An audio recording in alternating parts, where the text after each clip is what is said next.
La Cisjordanie occupée qui connaît une escalade continue. Depuis le 7 octobre, l'ONU estime désormais que le territoire est arrivé, je cite, à un point de rupture. On en parle avec vous, Elsa Softik. Bonjour, Bonjour. merci d'être avec nous sur ce plateau, adjointe au directeur des opérations de l'ONG Première Urgence Internationale. Alors, vos équipes sont présentes depuis de nombreuses années sur le terrain, notamment autour de Ramallah et de Naplouse, donc proche de Kousra, là où le siège se déroule depuis dimanche. Aujourd'hui, concrètement, comment vivent les familles palestiniennes sur ce territoire? En réalité, la situation de Kousra, elle est, très médiatisée là et c'est très bien parce que ça met la lumière sur la situation et la violence des colons, mais c'est le quotidien des Palestiniens depuis 67 et avec un pic extrême depuis, 2021-2023. On a vu une augmentation drastique de la violence des colons. Là, c'est porté à son apogée avec, ce siège de ce village, mais finalement, c'est une situation, j'ai envie de dire, extrêmement classique, pour les Palestiniens et qui donc subissent non seulement, la violence des colons, la violence aussi, des militaires et l'impossibilité de sortir de leur village.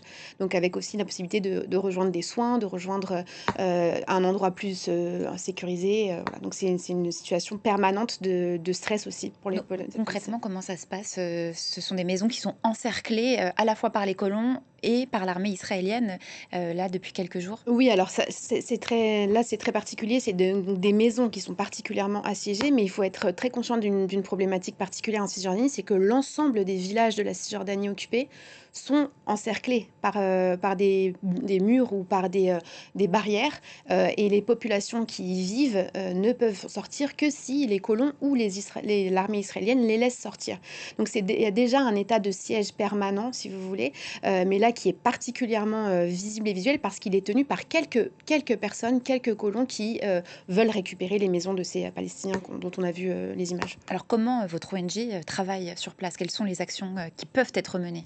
Alors là, c'est de plus en plus difficile, hein, puisque les accès pour les ONG, vous le savez, sont extrêmement compliqués depuis maintenant une année et demie, en lien avec Gaza, mais c'est très important que ça impacte également la Cisjordanie. Notre projet à la base, c'est un suivi de la violence des colons, c'est-à-dire qu'on reçoit une alerte, il y a un village qui a été attaqué ou il y a une communauté qui a été attaquée, et nous, on va envoyer une équipe qui va faire première évaluation des besoins des populations. Ça peut être des besoins en santé mentale, ça peut être des besoins en soutien de cash pendant quelques jours pour pouvoir se remettre. Ça peut être aussi réparer les maisons qui ont été détruites, ça peut être plein de choses. Et donc, c'est une réponse extrêmement rapide. Sur le mois de juillet, rien que sur le mois de juillet, on a reçu 147 alertes de violence des colons, c'est-à-dire plus de 3 par jour. Avec du coup une équipe qui se rend sur place, mais qui est aussi empêchée d'accéder par les autorités israéliennes et qui subissent également énormément de pression. Et quand vous dites, violence des colons, de quelle violence, Ouais, c'est une très bonne vous voulez question. parler? En fait, violence, ça veut pas dire grand-chose comme ça. La violence des colons, elle plein de formes. Donc là, on l'a vu dans votre sujet, il y a la pression psychologique pour pouvoir récupérer, cette maison. Ça peut être aussi, des insultes, ça peut être, du harcèlement, ça peut être, du vol de terre, ça peut être des incendies, envoyer des cocktails Molotov à l'intérieur des maisons, ça peut être empêcher les gens de passer, ça prend plein de formes. Ça peut être aussi, de la violence armée, hein. On a vu énormément, de personnes, on a dit 76, 77 personnes qui ont été tués cette année en Cisjordanie, par les Palestiniens tués en Cisjordanie. On n'a pas parlé du nombre de blessés qui est aussi extrêmement important, 1637 blessés essentiellement par des balles. Et aussi on a un gros enjeu de violence sexuelle, donc de menaces d'agressions sexuelles sur les femmes et les enfants qui sont aussi un des facteurs de déplacement de population qui les familles veulent mettre à l'abri les leurs en se déplaçant. Et vous documentez, toutes ces différentes formes de violence, au sein de votre ONG? Voilà, on est un groupe d'ONG, qui documentons ça et qui suivons, du coup la violence, depuis maintenant, une dizaine d'années, sur le territoire.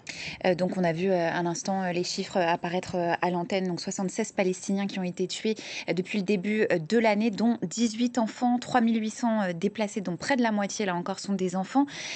Qu'est-ce que cette violence produit sur cette génération? Ouais, la question des enfants, elle est vraiment, cruciale. Je pense que, vous l'avez dit, 25 des personnes tuées sont des enfants, avec un targeting sur les jeunes garçons, les petits garçons. Hem Ils sont ciblés, directement? Bon, en tout cas, le chiffre, il parle de lui-même. Il y a principalement des garçons qui sont tués. Ce sont des enfants qui n'ont pas accès aussi à l'école pendant parfois plusieurs semaines, mois. C'est des enfants qui subissent aussi un traumatisme violent. On parle plus de choc post-traumatique en Palestine, on parle de choc permanent. On ne sort jamais du moment traumatique. C'est des enfants qui font des cauchemars, c'est des enfants qui aussi vont développer des mécanismes d'adaptation qui peuvent être négatifs pour eux.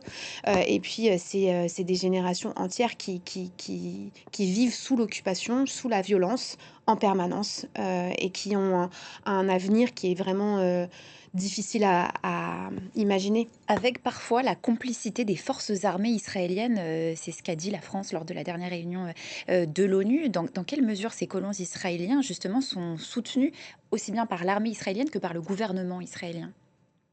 Par l'armée israélienne, c'est certain, vous l'avez même vu dans les images de tout à l'heure, l'armée israélienne n'arrive pas à les déloger, les colons, parce qu'ils les ont laissés tellement faire depuis tant d'années, que de toute façon, ils ne sont pas écoutés. Là, on Heu parle de complicité, enfin, la France Ouais, ouais, parle de ouais. complicité. Pour être tout à fait honnête, toutes nos équipes qui rapportent des incidents qu'elles ont subis elles-mêmes, donc je ne parle pas des populations qui subissent les incidents, je parle de nos équipes, des humanitaires dont c'est le mandat, dont c'est protégé par le droit international humanitaire, qui se rendent sur place pour porter assistance à une population qui est dans le besoin, elles-mêmes sont attaquées par les colons sous l'œil, parfois au mieux silencieux, au pire moqueur, voire menaçant de l'armée israélienne. Donc c'est tout un système qui est, de complicité et de co-animation entre guillemets de la violence, organisée sur les Palestiniens, incluant sur, les personnels humanitaires et les personnels de santé, dans la Cisjordanie, de la même manière qu'à Gaza, en fait. Comment vous expliquez, vous, ce sentiment d'impunité et de toute puissance des colons israéliens? C'est difficile de me l'expliquer. Ce que je peux juste vous dire, c'est qu'on le constate. C'est-à-dire qu'il y a la violence tous les jours et elle est impunie et même quand elle est punie, symboliquement, c'est vraiment très symbolique. Vous vous souvenez de l'activiste qui a été assassiné et qui a filmé son assassinat l'année dernière, par un colon. Le colon a été, jugé enfin a été arrêté mais il a été relibéré, là, il y a quelques jours. Donc, il y a pas de sanction. Ça passe par ces images, par aussi les mots de Bezalel Smotrich, qui a appelé récemment à ce que plusieurs villages palestiniens ressemblent, je cite, hein, au camp de Jénine et de tout le carême largement détruit lors d'opérations militaires. Quand un tel discours vient d'un ministre, on imagine que ça alimente aussi ce sentiment d'impunité de la part des colons comme des forces israéliennes. Tout à fait et c'est très important. Tout le Carême et Jenin, ils ont été vidés, donc c'est 2 camps très importants, qui ont été vidés complètement, en janvier l'année dernière.